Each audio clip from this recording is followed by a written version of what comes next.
There, welcome to my YouTube channel and this YouTube video, and I'm Tina from tinaheals.com. So don't forget to check out my website. So if you have a Taurus ascendant, a Gemini moon and a Libra sun, then this is your video. So your ascendant degree or your rising is in fixed earth, which is nocturnal, dry and hard, because that's how earth is classified in ancient astrology. You are the archetype of the builder and you are ruled by Venus. So Venus being your ascendant lord, it is really important to understand her placement by house, by sign and in aspects to truly ascertain your soul karma. You have your moon in mutable air. Mutable is adaptable, impressionable, air scatters. It's all about communication and ideas. And your ruler is Mercury. And the moon in Gemini is not a very good position because the moon and Mercury are not traditionally friends. Okay, and Mercury is dry and hot and very quick moving. The moon is also quick moving, but the moon is our internal self and she deals with emotions. Okay, and moon in Gemini can be quite conflicted. And again, you have sun in fall because sun rules air, sun is exalted in Aries, and in the polarity of Libra, sun is in fall or detriment. This is not a traditionally strong place for the sun, Libra.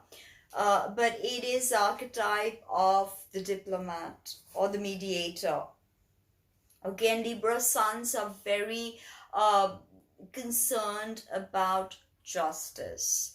You also have a sixth house sun. So, your father could have been, and sun is the father like moon is the mother. And Libra's cardinal air, so yang, and Taurus is feminine. So you have a lot of communication smarts about you with that Gemini and Libra together.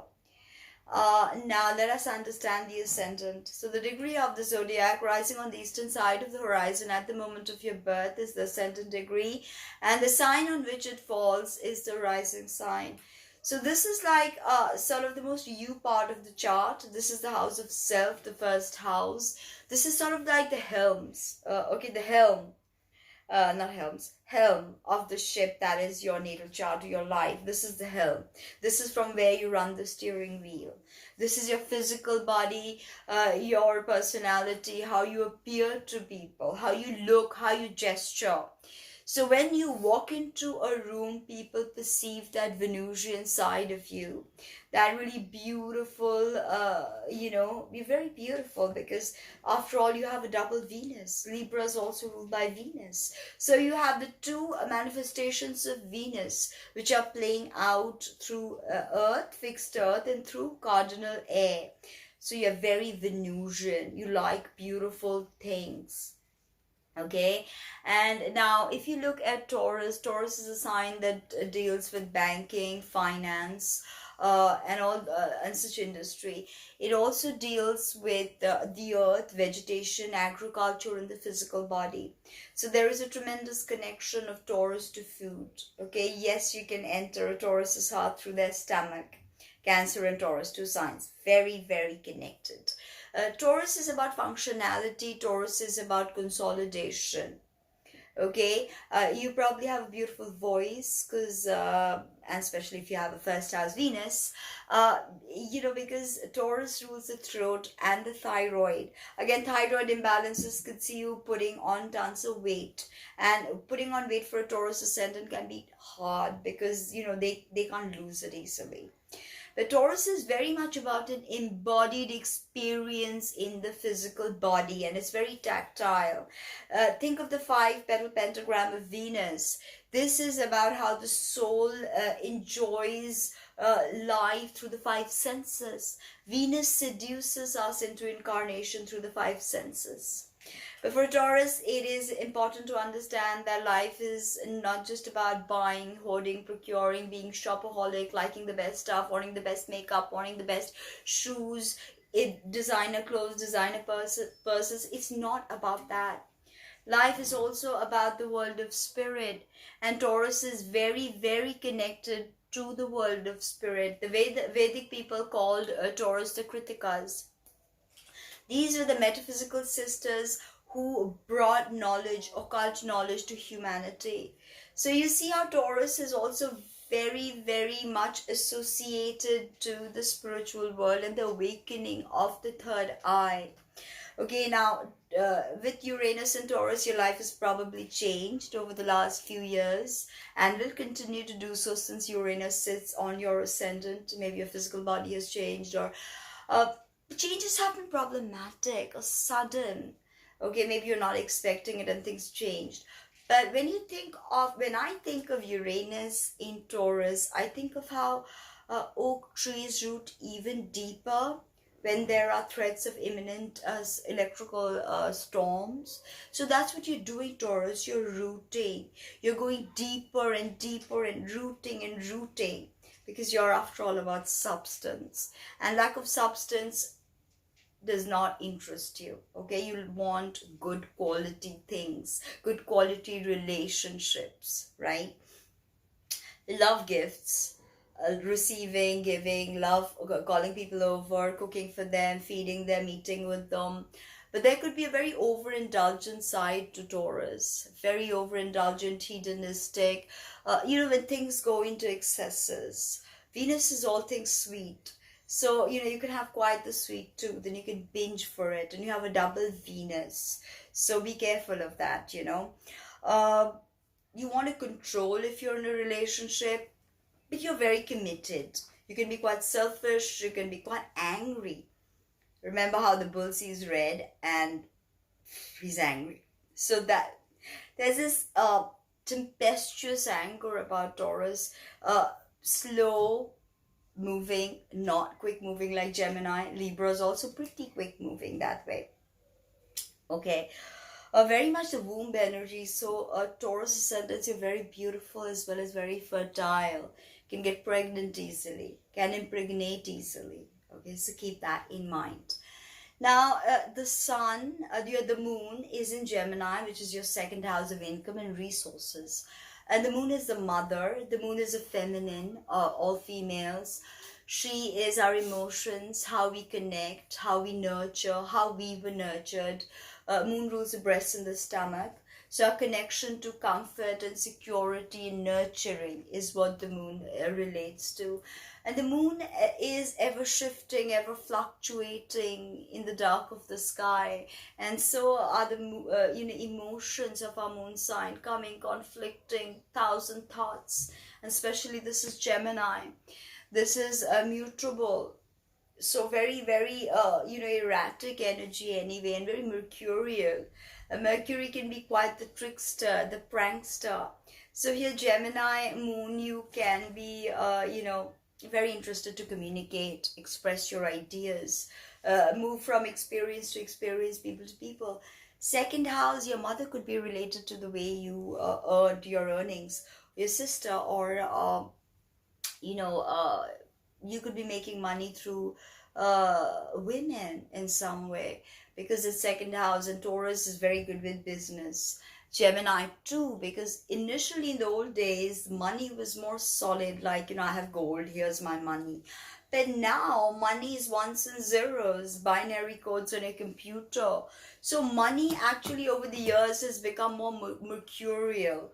So having your moon in the mutable air sign of Gemini, you may understand money because you also have the Libra sun. So, calculations and mercurial activities come fast. You're very nimble, agile. You're very youthful. Mercury is forever youthful, so you can be very youthful in appearance, very beautiful and very youthful. No one can quite guess your age. Now, Sun in Gemini is about communication. Sun, the moon in Gemini is definitely about internal communication. Sorry, Sun in Libra.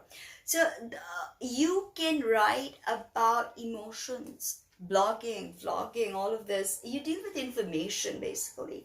Now think of Mercury and the moon. They're not friends. She's cold, moist. He's hot. He moves with the sun.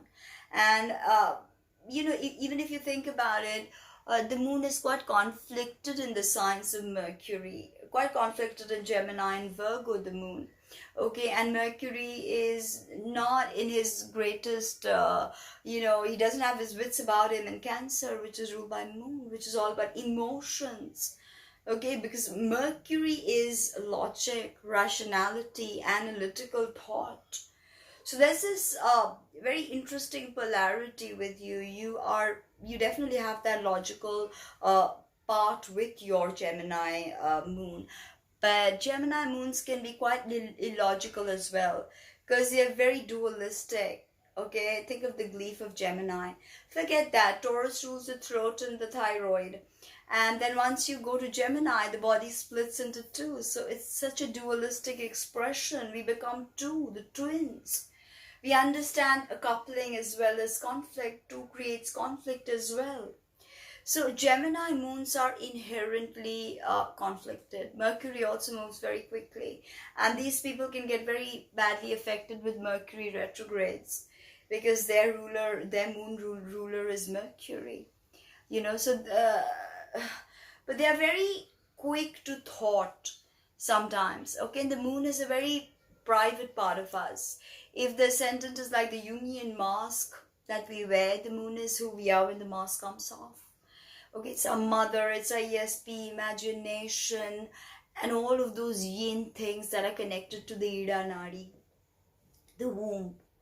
Okay, and Gemini does not want to go into such depths. It wants to come up to the surface and explore more, because here the soul wants to understand communication. That's why Gemini is so complex, because every other sign has a bit of Gemini, because everything is about communication. So now moving on to your Libra 6th house sun. The sun is your father. The sun is how you are as a leader. The sun is how you shine in the world. Okay, the sun is the healthy part of your ego, the healthy sense of I am. Not the egotistic, narcissistic I am, but the real sense of this is me, this is my identity. That is the sun. Okay, the sun is how you will shine, how you will lead. And sun is in fall in Libra, as I said. So you're not really very forceful. Sun, you can be quite a pushover. Taurus can also be quite the pushover, but they are still more sturdy. Libras, this is where Venus becomes more cerebral. So everything is happening in the mind. As I said, for you being a double Venus, you have to check for her placement in your natal chart. With Libra sun, you definitely take care of your health, or you could be looking after your father when he's older. Your father could be sick. 6th house suns, especially if they're conflicted, and your son's already conflicted because he's an Libra. So, it could mean also the ill health of a spouse, sun being the husband, in some case also being the wife, ill health of the spouse, hidden enemies surfacing, even your own ill health, or just a real, if you know how to work with this energy, you'll just be able to really structure your 6th house, and your everyday work life can become very smoothly functional.